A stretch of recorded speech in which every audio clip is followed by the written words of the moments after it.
And I recognized, and a lot of this is my background as a fitness and nutrition coach and, lifestyle coach, is like, if we're not doing the thing becomes harder to do. But the flip side, I've had lots of injuries, my ACL, etc., is that it's also a healing journey. So there are going to be times, and this is especially true if you're walking through a grief or a trauma, where you may find yourself too close to it at a certain time and need to just take a step back, or find a guide or a coach or a healer or therapist, somebody to work with through that. And what I think is so amazing about working with animals is that I really believe they've been called here to support us. That's truly what I believe in: unconditional love, in forgiveness, in all of these nonverbal, all of this nonverbal communication that's possible. And it's part of why they're meant to journey with us. We're not supposed to not connect with our animals. They're meant to live in our homes. We're meant to travel with them. We're meant to hike the mountain with them and see the world also from their perspective, how they see it.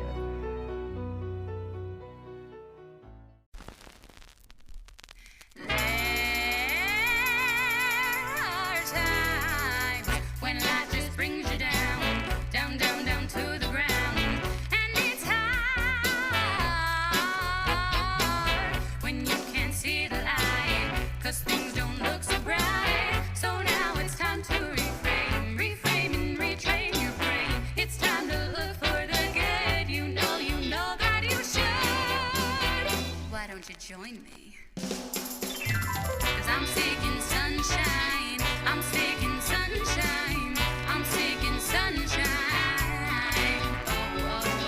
I'm seeking sunshine, I'm seeking sunshine, I'm seeking sunshine, I'm seeking sunshine.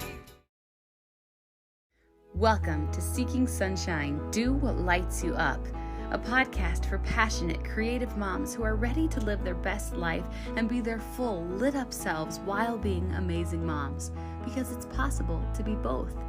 It turns out that you don't have to lose yourself in motherhood, and I'm here to show you how. This is Seeking Sunshine 2.0, because we are no longer focusing on the problems, but on the solutions. It's your turn to shine.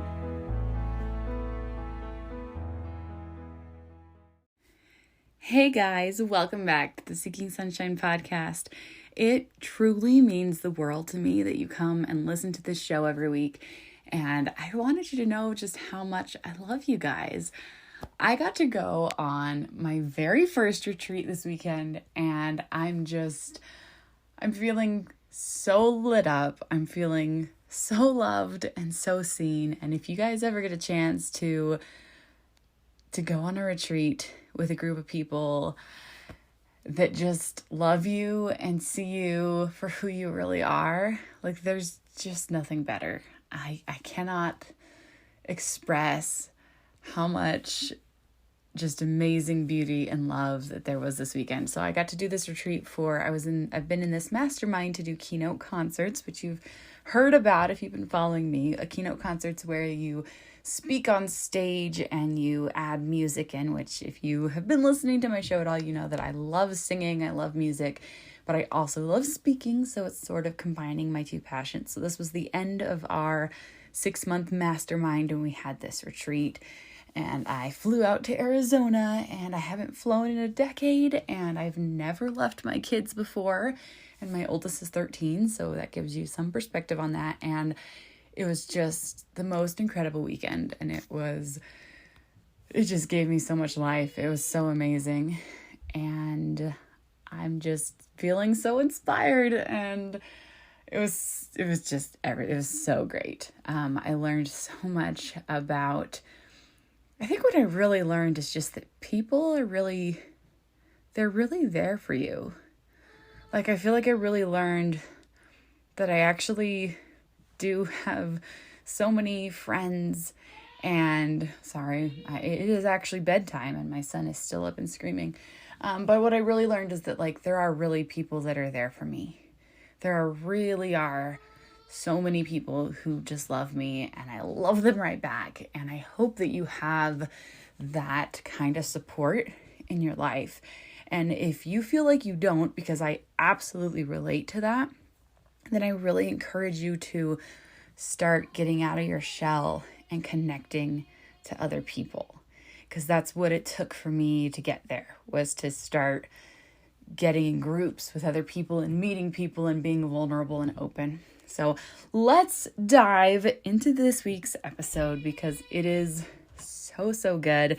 Today we have an interview with the amazing and adventurous Cat Caldwell Myers, and we get to talk about the love of animals, healing grief, the perspective of mountains, and how changing your surroundings can calm your soul, help you live your best life, and doing it all while creating your dreams and being an incredible mom.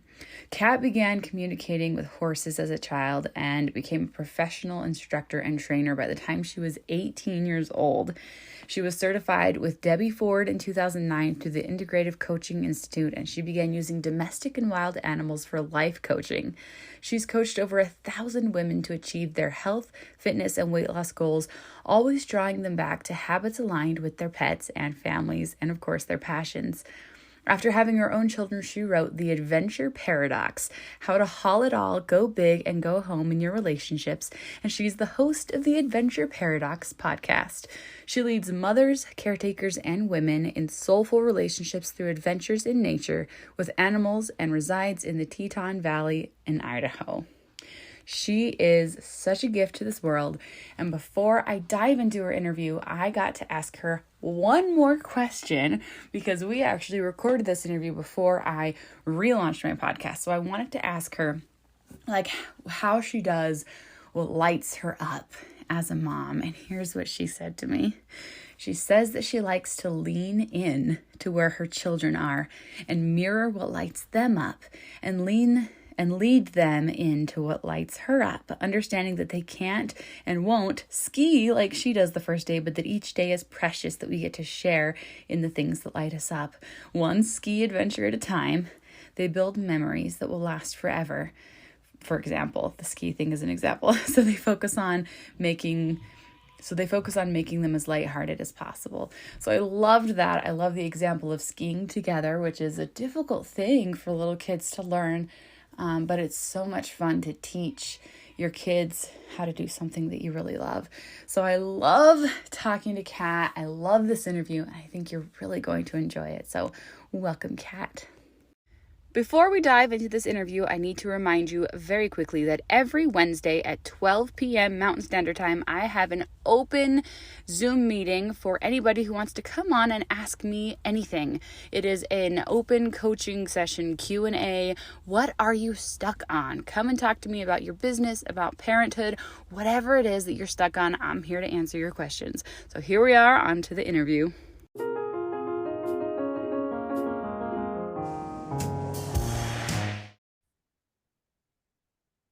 Well, hi, Kat. I'm so excited to have you today on the Seeking Sunshine podcast. Oh my gosh, I'm so happy to be here with you. I am super excited to dive in and hear all about your story and then talk about your amazing book that you just released. Yes. Oh So my let's gosh. dive in. Let's talk about everything you've been through and how you found sunshine. And I know it's been quite a ride. Quite a ride. Well, sunshine in general or your sunshine podcast? Just sunshine in general, yeah. I love that. And you prompted me before we started recording and said, I'm just going to ask, how did you find sunshine? And I love, I can see my Zoom video here and the sunshine is streaming in right now. I know, it's beautiful. It's beautiful in Teton Valley, Idaho, but it's kind of funny. We were talking about this too, because it's the changing of the seasons and like my fingers are cold. You know what I mean? My house, I haven't quite turned the heater on. Like it's that in between season. And I feel like your question, how do we find the sunshine even maybe in those dark times, right? Or the challenges. I like to remember that even if we can't see the sun, it's still out there. It's still out there. And I just came back from New York City. I was at a global thought leaders conference, which was incredible with some really incredible people. But I was speaking on emotional intelligence with animals. And one of the things I talked about is that even if your animals aren't with you, energetically, they're still with you. And the truth is, and this is one of the hardest things for animal owners and lovers, and I don't know if you are one, but I'd love to hear. I have 2 dogs, and one of Okay. them's asleep right in front of me. Okay.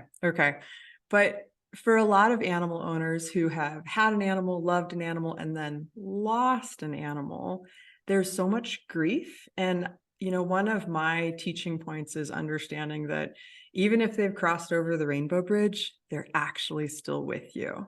They're Mhm. actually still with you. And sometimes a conversation that came up earlier for me today is like, when someone leaves your life, they create this gap. And I had this incredible interview on my podcast with Michelle Rios, and she talked about losing one of her dogs and how Mm. it prepared her heart for the next one. And I feel Beautiful. like, a part of the sunshine, guess what? The sun is not meant to shine all the time. Like, Mhm. we're supposed to sleep at night, and we're supposed to go through seasons of change where the sun comes out, the leaves change, the sun goes, we sleep, then it's winter, and then it's spring. And so there are seasons of growth, and then there are seasons where it's not so Yeah. fun. Well, That's and part of it. the truth is like that love is always there, even when you can't see it. And like the sun, we know like logically that the sun is always shining on some part of our planet, even when we can't physically see it. And so it's so powerful to know that even when you can't feel that love, because sometimes there's just times in our lives when we're like, okay, I just can't feel it right now. And I don't know how religious you are. I wrote a song about this, and in my song, it was like my angry letter to God. I was like, look, sometimes I cannot feel God's love, and that's really hard. And yet at the same time, I know that it's there for me. I Hmm. know it's there, and just knowing it's there, and that eventually I will get to the place where I can feel it again. And the same thing's true. Like when you lose a pet, it's like they didn't, that love is always there. It doesn't, it's not gone. Their presence, it's not gone. It still exists even when they're physically not near you anymore. And I think honestly, sometimes even more so, this is Yeah. true. So I'm back in the mountains, raising my kids in the mountains. I'm so excited to be back in the mountains. But, I lived in Chicago for the last 8 years, and I birthed both of my children there, and I don't identify as a city person, but the mountains were always there, and the community that I've moved back to, they keep saying it's not the Teton Valley that you left. Everything has changed because in the pandemic, a lot of people flocked Yeah. here, and it's a different group. But I keep saying, but the mountains are the same. The mountains are still here for Ooh. us. If we have that calling, even if we're not there for them, it's still there for us. And it's so cool what you just said about not feeling it, because our podcast mentor, Kathy Heller, who we both know and love, Yes. I was on a call with her yesterday, and I said, she's like, where are you at? What do you want to talk about? And I said, what about when you've got so much laundry to do and the kids are and like you're just not feeling it? Like, that's where I'm at, and that's where I need to begin with the coaching. Mm-hmm. The And she laundry. basically, like, she took us through a process to remember, and what you were just talking about, that even in that moment that we're not feeling it, we are actually feeling something. So like Yes. even in the moment where I'm feeling in my fingers, like, my fingers are kind of cold, like, and I know from having been a river guide, when my fingers get cold like this, quick fix, I could start doing some push-ups. You know why? Because you need Mm, to be able to feel your paddle. yeah. And that's one of the quickest ways to get the blood flow. So like sometimes when we're feeling something negative, or just the reality of what my husband and I refer to as the needful, which is like Mm, laundry, kind of has to happen. Like sick kids, got to change your schedule. yeah. Like this is just part of life on life's terms. And instead of running away from it and getting into like the great resignation of the reality Yes. of like real life, instead, it's the same with pet ownership. Like there's an arc, and sometimes at the end, if your pet has a good long life, the end might be really challenging, old age for a dog or a pony. Oh, we're in the middle of that right now. We have a 7-year-old bulldog, and she's peeing all over the house, and it's driving me absolutely freaking bonkers. And it's so hard because it's like, it's so innocent, but it's also, it's affecting all of Everything. these things. We went through this Yeah. with our elderly dog for, the last 18 months, really. And we went from like buying pee blankets and having to do this laundry all the time, and then recognizing like this is not sustainable on top of a load of kids laundry, and learning to have like throwaway pee pads, and just changing the way we did things because we started realizing she'd leak all over the place. We like couldn't find her places enough, so learning to crate her. And this is, again, it's just the natural part of life. Like, think about our babies. They're peeing all over the place. So we do diapers. And think about our elderly relatives. All 4 of my grandparents made it into their 90s. Yeah, you better believe diapers become a part of it. And compassion is so important. Like having that, it's like, oh, she is at that age. Like, and having that perspective is everything. And that's like, we're talking about mountains. It's so funny. We live in Utah, and actually we live right next to the mountains. We live right at the foothills, and we spent our summer every morning. We would go hike in the mountains because we live like 2 minutes from a trail that just goes right over the mountains, and we get to just walk and just look. And the thing with mountains, and I'm going to say this because I freaking feel like it. Have you looked into human design? Oh yeah. Yeah, for sure. My thing is mountains. Mountains is my, what's it called? My environment is mountains. And if that doesn't make any sense to somebody who's listening, I am sorry. I'm so happy if you contact me to tell you all about human design, because I'm kind of obsessed with it right now. That's amazing. But my environment is mountains. And at first I was like, no, I wanted to be oceans because I grew up in California near the ocean. But then I realized something, that every time I pictured myself by the ocean, it was never on the beach. It was on a mountain overlooking the ocean. And then I realized that what the mountains bring us is perspective. Yeah. It's stepping away from the nitty gritty of daily life. And it's like, oh, now I can just have that calm and that peace of like, life is so much bigger than what I was stuck in for so long. And so with Dottie is our bulldog's name, and we've only had her for a couple years. So we didn't train her from a puppy, unlike our other dog who's only 2, and we've had him since he was 6 weeks old. And so having not been able to train her since she was little, and it's different. It's different. And so it's like getting used to her behaviors, and it's like, is she peeing all over the place because she wasn't trained well, or is it because of her age? And we're like, no, this is new. Yeah. This is getting worse. This maybe is age. We don't know exactly how old she is. And so it's like, how long do we have left? And how, you just watch them. And I didn't grow up with a lot of pets. And so it's kind of a new journey for me. And my husband has a lot of trauma from childhood pets. So it's different for him because he's trying to open his heart again when he's still still healing from that trauma that it still makes him tear up and cry just to think about. But I love talking about the mountains because perspective is so important. So important. And I also think, just to bring those two together. So one thing I'm thinking about is like, we're not meant to be on the mountaintop all the time. Yes, you have to come back to real life. You got to fold that laundry. You got to wash those peed on blankets. Exactly. But it's also like recognizing that there's a time for all things, And so my dog Shadow, we took her out to New Mexico, where I grew up. I grew up in Santa Fe most of my younger years. And we took her out there last Christmas. And there's a hike called Sun Mountain. Speaking of Sunshine Podcast, it's this great little, it's pretty vertical, 45 minutes if you're trucking, wow. The super athletes get it done in 30, but it's quite a pitch, right? And it's called Sun Mountain because it's on the east side where the sun rises. And when the sun sets, it's the last one glowing, right? So anyways, she really wanted to take this hike. And at the end, because she knew the hike because she's been there before, right? And at the end, she couldn't quite get up. And I was literally like sort of dragging her and picking her hips up and stuff. And I felt horrible about it.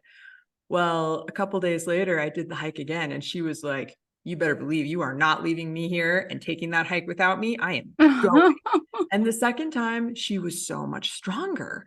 And I recognized, and a lot of this is my background as a fitness and nutrition coach and, lifestyle coach, is like, if we're not doing the thing becomes harder to do. But the flip side, I've had lots of injuries, my ACL, et cetera, is that it's also a healing journey. So there are going to be times, and this is especially true if you're walking through a grief or a trauma, where you may find yourself too close to it at a certain time and need to just take a step back or find a guide or a coach or a healer or therapist, somebody to work with through that.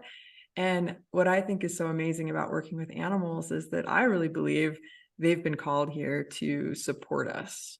That's truly what I believe in: unconditional love, in forgiveness, in all of these nonverbal, like all of this nonverbal communication that's possible. And it's part of why they're meant to journey with us. Like, we're not supposed to not connect with our animals. They're meant to live in our homes.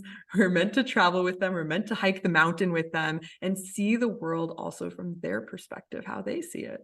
And it's so beautiful and it's so innocent. And then there's also, difficulty in it. And it really is, they teach us so much. They really teach us so many things. Like, I've seen so much forgiveness come from our pets, because I've got 3 kids that have special needs, and so they're not always the nicest to our 2 dogs. And I've got, so our other dog, Fury, is a 2-year-old Australian Shepherd Blue Heeler mix. And he has a hard time being patient with my severely autistic 12-year-old Josh. But Dottie literally will just let him do anything. She's so patient with him, and she's so kind. And what's funny is that we got Fury to be trained as a service dog, and he just doesn't have the temperament for it. He just doesn't. Whereas Dottie's not quite as smart. She's so stubborn, and yet she is patient as can be with him. And it's amazing to see their characters and to see how they interact as members of the family. Yeah, for sure. I actually was just speaking on this in my talk about the importance of bringing animals into our homes with children, because you have real life consequences, and you also see real personalities in animals. And as such, you're able to see and know yourself and learn to adapt or recognize that dog and I, this one's don't get along. Yeah, both two got to keep them apart. But such a good lesson in acceptance, especially if you're all living together, because there are those moments where you're gonna bump up against each other, and in the real world, you're going to have situations that just don't sit well with you, where there's no sunshine. It was a big part of my teaching in New York City, because again, I don't identify as a city person, right? So the only other time I've ever been to the Big Apple, I was 18 years old. And I was looking at NYU, not because I had any interest in going there, but because I had a girlfriend who was there, and it was kind of the thing to do. I looked at colleges in Boston, again, not really thinking I wanted to go to any of them, but because there's some amazing colleges in Boston, though. Amazing colleges. And I really got the feel in Boston. And I don't know if you've been to Boston and New York. I have been once. My husband lived there for a couple of years, and so he was showing me around. Well, I remember getting off the train in New York City, and I swear we pulled into the train station and immediately everybody started getting mean. It was like this vibe of, this sort of like puffing up happening, and people started fighting over taking the luggage down. And I remember thinking, I'm a Westerner, with like Midwestern and California roots, why is everybody being so mean? Like, what's the deal? And then I learned, and you grow up, that it's kind of the vibe. Like, that's actually the thing in New York. And another funny thing that happened while I was in New York, one of my cabbies, he was like, so where are you from? I'm like, okay, what's the tell? Like, how'd you know? He's like, because you're talking to me. Right? And I was like, Oh, wow, what a culture of so much busyness, that like you don't even see each other, there's yeah. no conversation, there's no connection. And I would say, for a lot of animals living in the city, like they are having an experience of so much isolation, and they're mirrors for their owners, Yeah. So, Mm. okay. So tell us some of your story, how you like what the pre the prequel to the book, like what led to the book. Oh my gosh, so much I want to say about that, but I forgot to finish the New York City story. So let me just Okay. finish. The whole point was, and this is the beginning of the book, is Yeah. change your story, change your life. So what I Yes. recognized is like, okay, my narrative about New York City is not serving me. I'm not saying it's not true. I'm saying it's not serving me. So what Yes. can I do to show up and find the people who are on the same page as me and who want to connect? I found those people, and I had the most Hey. incredible experiences as a result of just saying, as I flew in, I was like, New York City, like these people are going to eat me alive. I was like, and you'll appreciate this one as a singer-songwriter. I was like, I am going to sing my song no matter what other people think about it. I'm gonna sparkle myself all over these people, and they're just gonna have to take it. This is just it, and not in a way that is gaslighting people or, but in a way that is just being honest about the gifts I have to give in the world and how I'm Yes. showing up and how I see things. I see things as working out for the best. I got delayed an extra 3 days in New York City. I had so many incredible So things fun. happen, right? Like Yes. incredible things that wouldn't have otherwise happened. So just wanted to make sure I finished that story. Oh, I love that. And it's like, I think I learned this from Abraham Hicks, who of course I heard about from Kathy. But it's just like all of the perspectives are true. It's just which one you decide to look at. And Totally. like that's the whole like thing with Seeking Sunshine. It's like, yeah, the dark clouds are there too. They exist. But like if you look at the sunlight, that's gonna make your life so Yeah. much happier. So yeah, there's both mean people and happy people. There's both mean people and nice people in New York and everywhere. Yeah. But which ones are you looking for? Which ones are Well, you noticing? and I think like I'm thinking of that story of two wolves in every man's heart. Mm-hmm. Sure, you're familiar with that one. And Yeah. one is the good wolf, with positive sunshine, everything's going to work out. The other one's the bad wolf, nothing's going to Yeah. work, everything's dark, it sucks. Mm-hmm. And this is a Native American tale. And so the grandson says, well, grandfather, which one wins? And he says, well, the one you feed. Yeah. Right. So I feel like this is part of, and so the title of my book is The Adventure Paradox.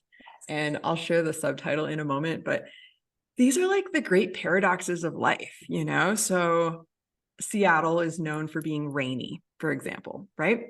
I'll never forget being at the biggest bookstore. I think it's called Powell's in Seattle. Huge bookstore. It's like eight floors. It's crazy. Wow. And it was a gray day.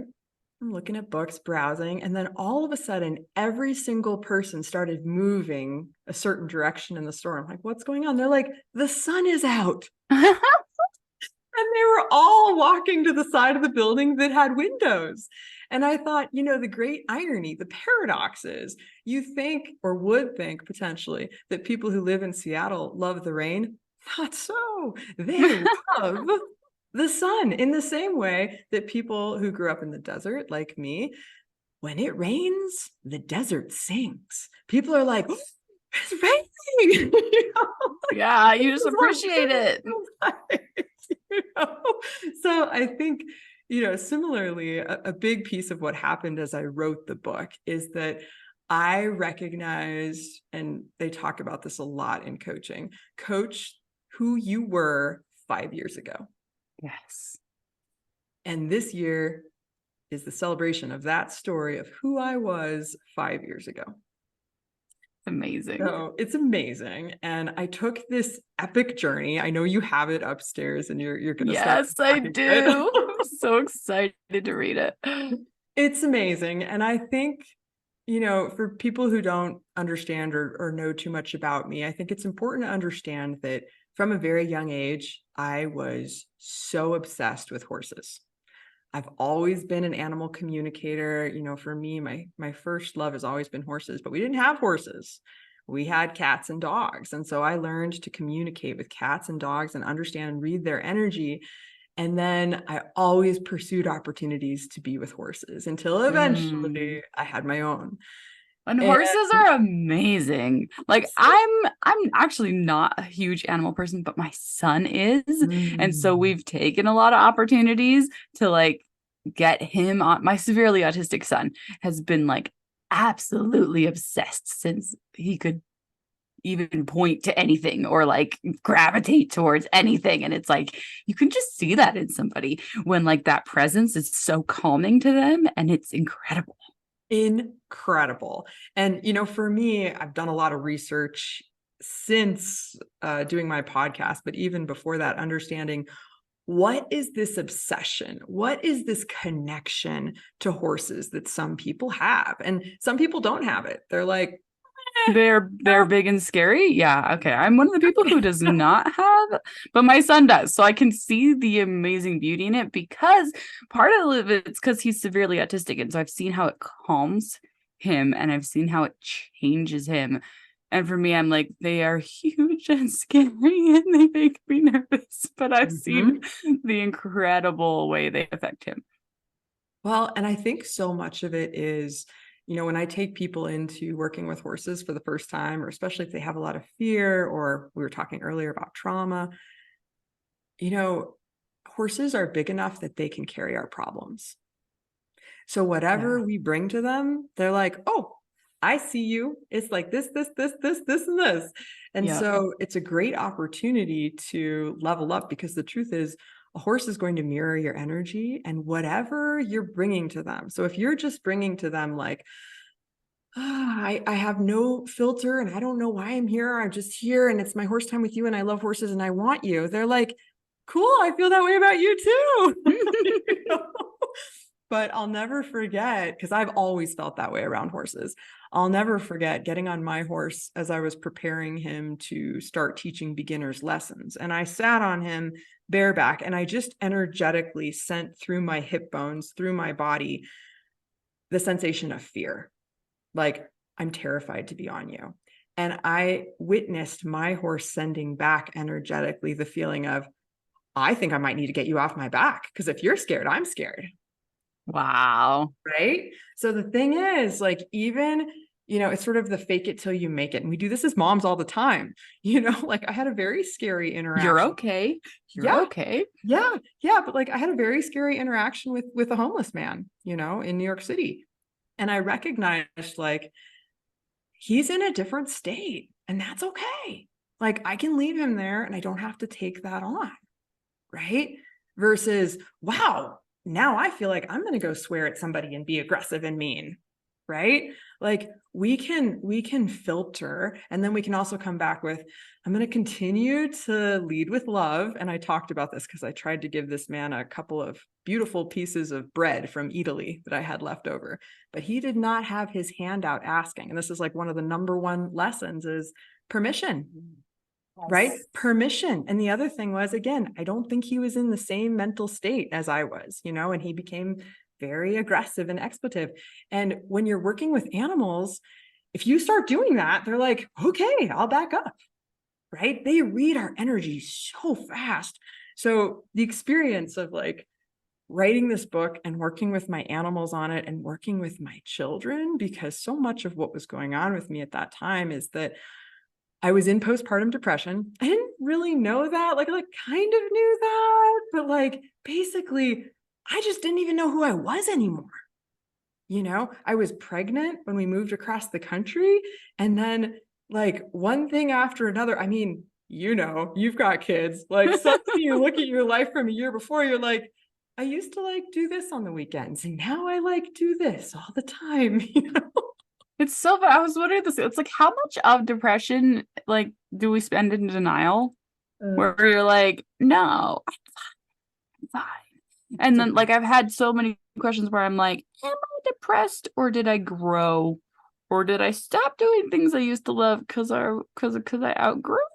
Or because anyways, keep going. You're gonna love this one, Karaleigh, and this is on page 47 in the book. But I talk about the 4 questions of the shaman. Yes, you do this. I heard you talk about it on Facebook actually. Because you like did like. Okay, keep going. It was part of the sort of drum roll for the book launch. I shared these 4 because they're the 4 questions. Basically, depression is a stop sign of the soul, like something's not right at a soul level, and we might see physical manifestations like struggling to get out of bed, not finding pleasure in things you used to find pleasure in, all of those kinds of things, lack of purpose, all of those things. But at the soul level, these 4 questions, I think, are a great way to diagnose, like, where are you really? And more importantly, what are the things that are going to get you back on the pony? Yay.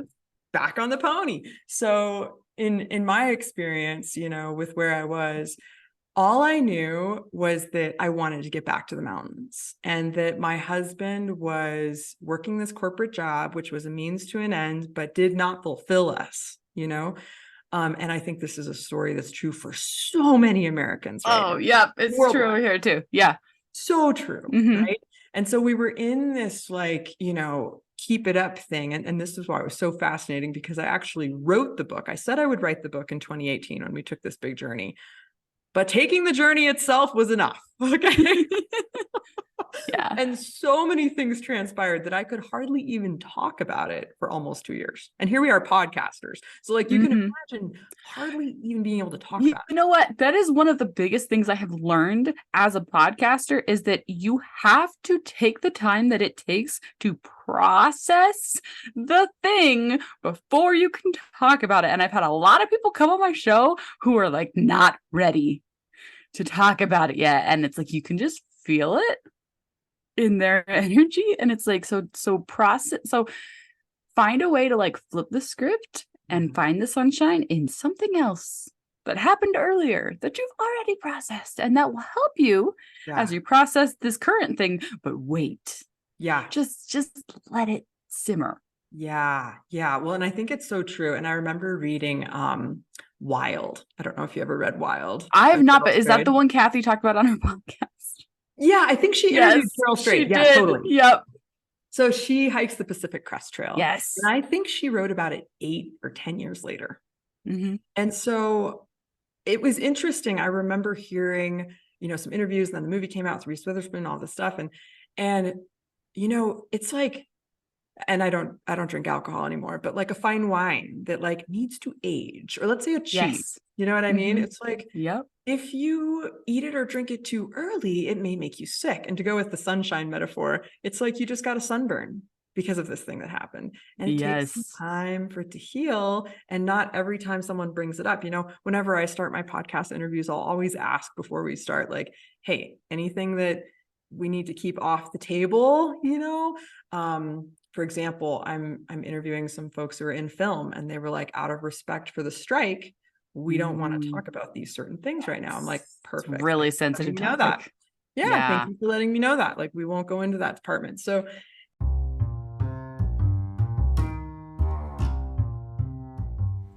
and now it's time for a quick break. Elevate your podcast today with a custom theme song. Are you ready to make your podcast truly unforgettable? Let your show's unique personality shine with a tailor-made theme song that sets the perfect tone. I'm Karaleigh Garrison, and I'm passionate about music and podcasts, and I'm here to craft the perfect musical introduction for your content. Why choose me? I'm a talented composer that will work closely with you to understand your podcast vibe and audience, creating a theme song that's exclusively yours. Leave a lasting impression on your listeners with a catchy and memorable tune that perfectly captures your podcast's essence. I understand the importance of deadlines.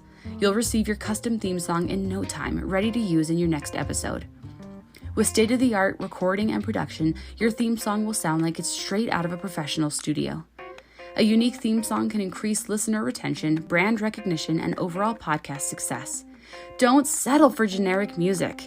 Make your podcast stand out from the crowd with a custom theme song from me. Contact me today at careleighgarrison.com/custom-songs to discuss your vision and get started on the musical journey to your podcast greatness. And now back to the show. Anyways, I think, for everything there is a season and a reason. And right now I feel like I'm at the place where I'm finally able to talk about it. More importantly, I completely let go of shame around my feelings about some of the stories in the book and some of my feelings. And it was so liberating to finally put them out there. And Kathy talks about this, but like anything you put under the sun will have a shadow. Yeah. So, and it's really interesting now because now a lot of people are coming out and asking me, how did you write the book? How did you become an Amazon bestseller? Like, I want to know your process. And I'm excited because now I can share that process because now I've done it. Just like now we know how to start a podcast because now we've done it, right? And so what's so beautiful about it and what's so interesting is that it's very easy to put a book out. And again, my book has been out like 2 weeks, literally 2 weeks today. Okay. So let's just make sure for the record that we put that in there. Well, and by the time this airs, it'll have been out longer and it'll be more of a bestseller and more people will have heard your wisdom. But what's amazing is that the transformation that's already taken place, it's like having a newborn.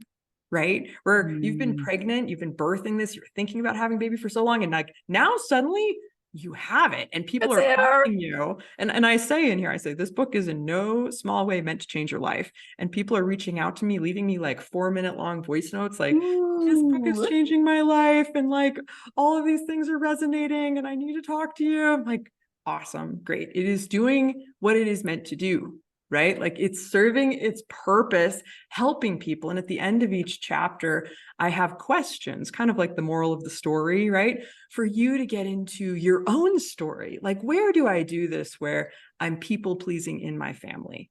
Or I'm still waiting as a 40-year-old for my mother and father's approval. Even though I'm saying I don't want their approval, even though I'm saying it doesn't matter, I still actually really want them to be like, good job. You know? Oh, I bet that hits so close to home for so many people. Right.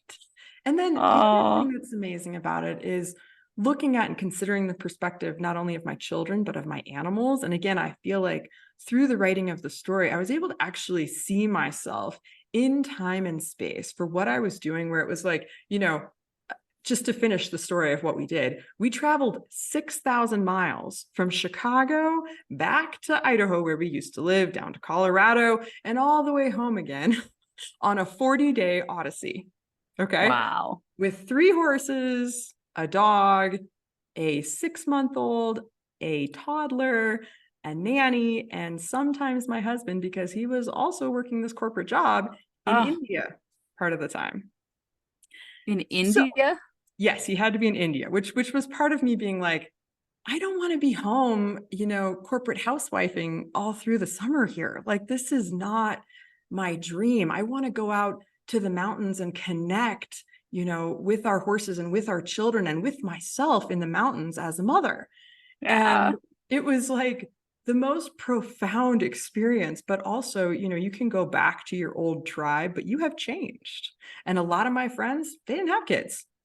So reconnecting with them was very, very different. And then my friends who did have kids, but maybe they were out of the house, I never knew them, etc., I could suddenly understand them. They could understand me because they're also moms. Yes. And it's like, it can be very challenging, I think, to, and I'm not saying that we let go of friends who don't have kids. That's not what I'm saying at all. But beginning to understand some of the common feelings, like, I just, I gave my body away. Like I breastfed, so like that might be too much information, but like no worries. And I really feel like through the pregnancy, you go through this process of learning your body's not just your own. Like it Well, belongs. and going to the doctor where they're poking and prodding you like through your whole pregnancy, and you're like, and then it's like going in to give birth. And for me, it was like, I'm so glad that you gave me all these drugs so I can't feel your arm halfway up my body right now, because this would be super awkward if I could feel that right now. Right. Well, and I did it with no drugs, and I can tell you that No, it's all, yeah, I did it with no drugs once, and drugs other times, and I would have given my arm to have had it with drugs that time. So this is, I've heard many people say that, where they're like, yeah, my first birth experience was like beautiful, water birth, amazing. Hardly felt it the second one. My placenta wouldn't release, and things happened in a home birth without meds that were, I had to do a lot of work around, again, reclaiming my body and my experiences, and also understanding that I was not alone in those. I think that's one of the biggest things. And until we're at a space where we're finally able to talk about it, and not from the space of like, because the burn still hurts, but from the place of, oh man, I've had a really bad sunburn. I feel you. I got you. And let me tell you about the aloe vera and my healing process now. And that I don't go in the sun when it's like full on without sunscreen, like without a hat, without, so I think, and so much of this is what comes with age and experience and wisdom. And it's so much of what I wrote about in the book. So like the subtitle is How to Haul It All, Go Big, and Go Home in Your Relationships. And I feel like so often we just get to that jumping off place of like not understanding why something isn't working and not investing the time to understand how to make it work. And we just quit. Yeah. Instead of like recognizing, and I think especially for moms, moms who are like trying to keep the job they had before, trying to keep the body that they had before, trying to keep, again, the relationships that they had before, you are not the same. So learning to understand what I call your haul, which is like, what's all the stuff that you're carrying, carrying a child, especially when they're under the age of 5, especially if they have special needs, right? Carrying an animal, especially if they're having some of the, I call them old lady dog syndrome things. Yes. Like suddenly your haul has different things to it. So whatever's going to be big for you will look different. Like getting to the top of the mountain could be extraordinary. It might be a big deal to make it to the first quarter-mile marker. That could be big. Yep. And appreciating yourself along the whole way, no matter like how, like forgetting the comparisons, because too often we're like, oh, my haul is not big in comparison. It's like, shut that voice up, because it doesn't, like, the comparisons do not matter at all. If it feels big to you, you can let it be big. You can let it like appreciate it big, appreciate as big as it feels, and celebrate it in that big way. It's like we need to celebrate ourselves so much more than we do. Totally agree with that. I totally agree with that. And I think like the last piece of it is home. What does home mean to different people? And for me, finally acknowledging 5 years later, and so this is where I feel like the power of the next chapter. The power is, but often we get really hung up on, look at what I just went through, look at everything I have going on right now. And it's like, I get it. And I get that that's why the idea of, let's just say, for example, moving across the country and starting over in the mountains, right? Where and love the community, the mountains themselves, what people are thinking about, what people are talking about, what people are orienting themselves around, right? And I think so many people, like, this is the great paradox. They're in that space of like, I hate my job. I want to do something else, but I just can't imagine what else I would do because I have all these bills to pay. This is the haul, right? I'm the breadwinner for that would be so big to go do that, right? I'm going to start the side hustle, and I'm not saying that there's any wrong way to do it, but understanding what actually brings you peace. I had the great pleasure of meeting Trent Shelton last week. I don't know if you know who he is, but he's amazing. And he has this a tour right now called Protect Your Peace.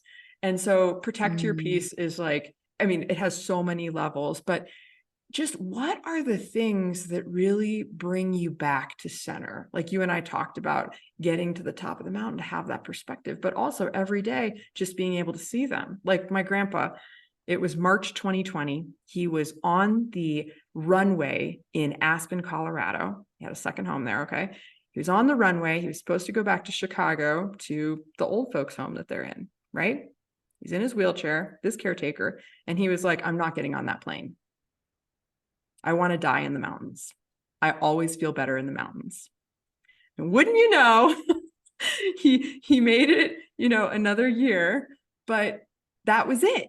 And so I recognized, like, what am I waiting for? Am I waiting for someone to die? Am I waiting for my kids to graduate high school? Like, if this is really it for me, where I feel the most at home, the most alive, Kathy Heller talks about that one all the time. Like, what we need is for people to come alive in the things that really excite us, right? So if that's really where I feel at my highest vibration, what am I waiting for? Like, what's with my paradox that we're having this life here and my husband's corporate job ended? Okay. So this was another big piece of it. It was like, now we could go anywhere and do anything. And we get so bogged down in the like have tos of the like, I'm supposed to do this. I was just okay. I did this yesterday, which okay. So Kathy has been promoting Amy Porterfield's boot camp, and I decided to do her VIP level, and I got to be coached by her, and it was so amazing. I know, so great. And she was like, and I had this breakthrough where I was like, and I actually did like a whole solo podcast episode on this where I just like sobbed the whole episode. So that was great. Where I was like, I feel like everyone's been telling me that I need to only talk to autism moms and help them and serve them. And I was like, I have had this resistance to that from the moment everyone has said it to me. Like, I just don't want to. And then I was talking it through and I was like, I don't want to. I'm tired of being stuck in this box. I don't want to be an autism mom. And I was like, oh my gosh, I don't want to be an autism mom. And it was like, whoa. And then it was like, well, maybe that's why I need to be serving them. Oh, and then I've had this like heavy feeling ever since then of like, oh, I'm supposed to be serving them. And this is why. And then I talked to Amy and she was like, no.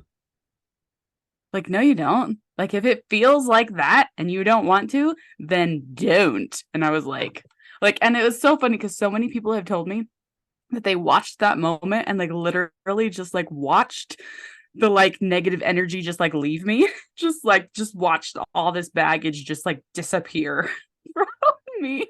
And it was just this physical, just like freedom that like took over me of like, hey, if you don't want to do it, you don't have to do it. Like, like what? Yeah. Like, hey, and do what you want to do. Don't do the thing that feels sucky and draining and so heavy. Like, how empowering is that for everybody? And it's like, yes, of course we have to pay bills and we have to do the things, but like, there's so many areas in our lives where we have a choice and we're choosing to do the thing we don't want to do because we have this self-imposed have to that we just stuck in there. Well, and I think so much of it is ego driven, right? And if we really unpack, like, again, that hall of who am I serving? And one of my big ones, I have a huge family. So it's very easy for me to be like, I need to take care of these 35, 40, 50 relatives. And as two of my grandparents passed in the last 5 years, and we had the Zoom funerals, did all the things that most people have been through in the last 5 years, right? I recognized, and I actually went to a really powerful grief, I don't remember what she called herself, coordinator or, mediator or something. But she was like, you can't hold the grief for your entire family to do their grief processing. And I was like, oh, you mean, oh, that's what I've been doing. And oh, that's not my job. Oh, it's been fascinating because it's like the peeling back of the onion where you start to recognize how many spaces do I do that in? You know, so like one of my greatest fears on this adventure was that something would happen to one of my animals, our children, you know, our relationship, and I would feel like it was my fault. Something bad would happen because I was the one who took us out on this journey. Right. And the thing is, I'm not going to tell you what happens in the story because there are many breakdowns, you know, where I had to like come up against the wall and really face this fear and also recognize, where do I take responsibility for what could be described as acts of God? As in, I am not in charge of the universe. I am not in charge of the weather, of the sunshine, of the tire on the trailer. Right. Where are we holding things that we're like actually not remotely responsible for? And I think one of the biggest ones, you know, coming back to the conversation about depression, and I had this conversation with an ER doc earlier this year because beginning of my podcast, we really did a deep dive into mental health. Speaking of horses, animals, emotional support dogs for mental health, I mean, just incredible movement can happen in spaces where the talking is not happening because the things that are going on are beyond words. It's energetic. Completely. They just hold space, and it's like we got Fury, we got the Australian Shepherd Blue Heeler, we got him to be that, and he's so energetic that it hasn't worked out so well. And yet, like, my husband occasionally like will take Dottie to work when it's just a lonely day, like a lonely rainy day, and like she's so good at holding space for him to be there. And it was like he said this amazing thing where he was like, I'm not worried about like winter, like the winter blues. What's that called? The winter depression anymore. Yeah. Because I have, you know, a tool now that I didn't realize I had before. And it's like, how powerful is that? It's amazing. So powerful. Well, and the other thing maybe I'll leave you with, because we've got to wrap up. Oh my gosh. Yes. But something I talked about, you know, in my talk last week was like, how many people brought a pet here? Okay, think about 100 years ago. Every single one of us would have gotten here with the help of an animal. Yeah. Been here by horse and buggy. You know, 1920 was the year that there were more cars on the road than horses. That was 100 years ago. That was not that long ago. So that means that our grandparents, right, were connecting with animals daily for their needs. Yes. They were also connecting with themselves. That meant that they were connecting outside, getting out into nature, right? And so the other thing I talked about is like, our cell phones are incredible, but here we are petting them, talking to them, telling them what to do, right? Like, this is sort of our little traveling pet. But the problem with this, as much as it can connect us, like here we are on Zoom, which is so incredible. We can have this incredible connection. We've got these great microphones. We can have great audio quality. Someone else can hear this conversation on the other side of the world in a different time, in a different space. It can take them somewhere. That's so great to connect them to these ideas. But what it's not connecting them to is the heart of another being. Which is what animals do. Have you ever tried to FaceTime with an animal? It doesn't work. They don't understand it. I love do how, not like, get it. If you look up videos of like, especially golden retrievers are the best because they're just sort of like, like this is so weird. I hear something, but I don't know where to look because that's not a thing. Voice, but there's like, no energy there. Like, what? And you know, this is part of why. So I had this doctor ask me at the conference, does it matter what kind of animal you work with? And part of why horses are so incredibly effective is that the bigger the animal, the bigger the magnetic field of their hearts. That's beautiful. It's part of why even with dogs, like a small dog versus if you've ever been around big guardian livestock dogs, like Great White Pyrenees or any of those, their hearts are so big. Right? And that does something for us humans. It does something that's beyond words to help take people, I believe, out of that soul sickness, you know. And again, check out the book because I talk about the 4 questions. Yes, we are absolutely going to do that. So tell us the name of your podcast. My podcast is also called The Adventure Paradox. The Adventure Paradox. Okay, so we've got The Adventure Paradox, the book, and The Adventure Paradox, the podcast by Cat Caldwell Myers. And it's all going to go in the show notes with all of the links. And I'm so excited we got to talk about all this because it's been so incredible. Do you have any final words of wisdom as we wrap up? I am putting on a fall course and also Yay! recording audio for the book for anybody who prefers to listen. That's amazing. So, I'm so yeah. excited for that. Yeah, coming in October. And I think, an opportunity for people to get together and discuss some of these ideas and share their own experiences. I've got lots of people like asking, what are next steps? What's happening with this book? And recognize this community is building. So yeah, check out my website for that. All the Tell things. us the website. What's the website? catcaldwellmyers.com. Perfect. Yeah. Awesome. Thank you so much. Thank you, Karaleigh. I loved being with you. Such a gift. You are incredible. Have an amazing, amazing day. Awesome. You too, love. Thank you so much. Till we meet again on the mountaintop. Yes. Bye. All right. Bye-bye.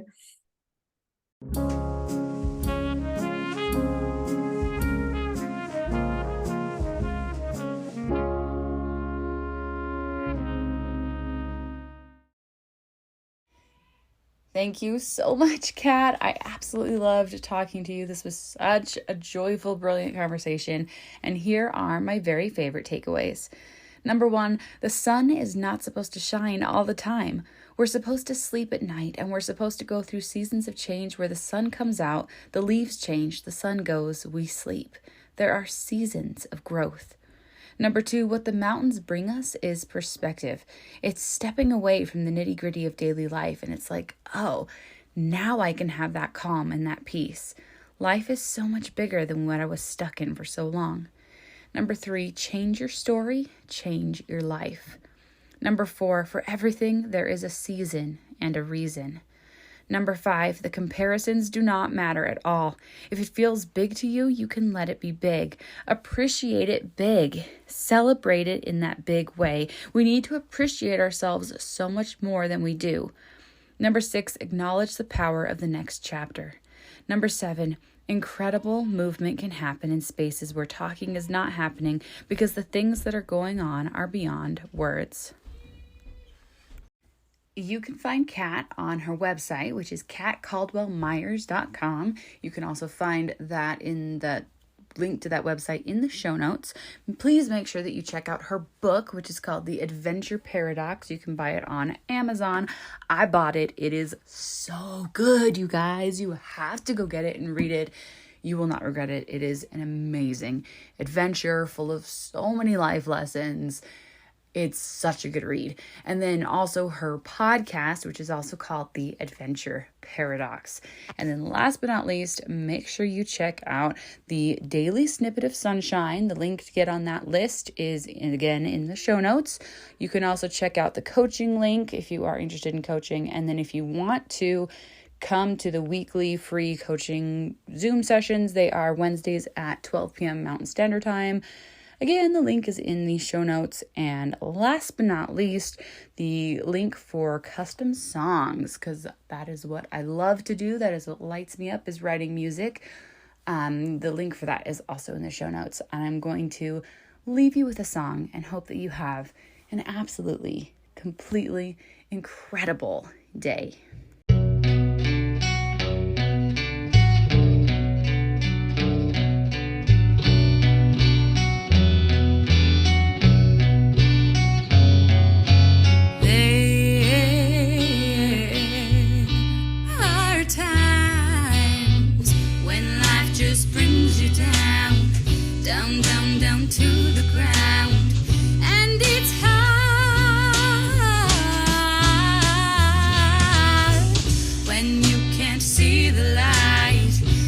Things don't look so bright, so now it's time to reframe and retrain your brain.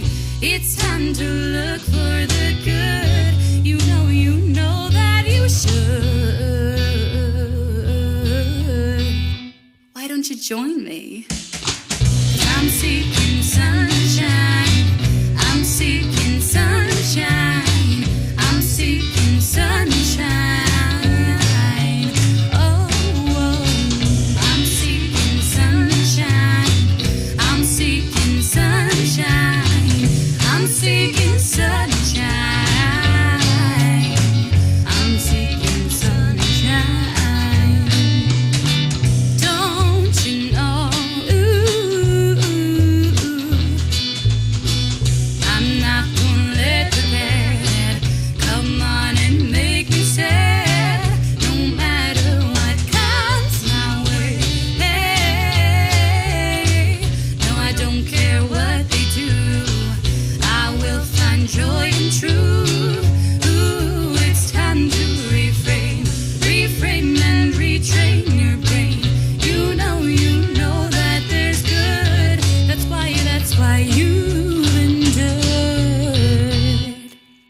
Yeah, you have, babe. 'Cause I'm seeking sunshine. I'm seeking sunshine. I'm seeking sunshine. Ooh, I'm seeking sunshine. I'm seeking sunshine. I'm seeking sunshine. I'm seeking sunshine.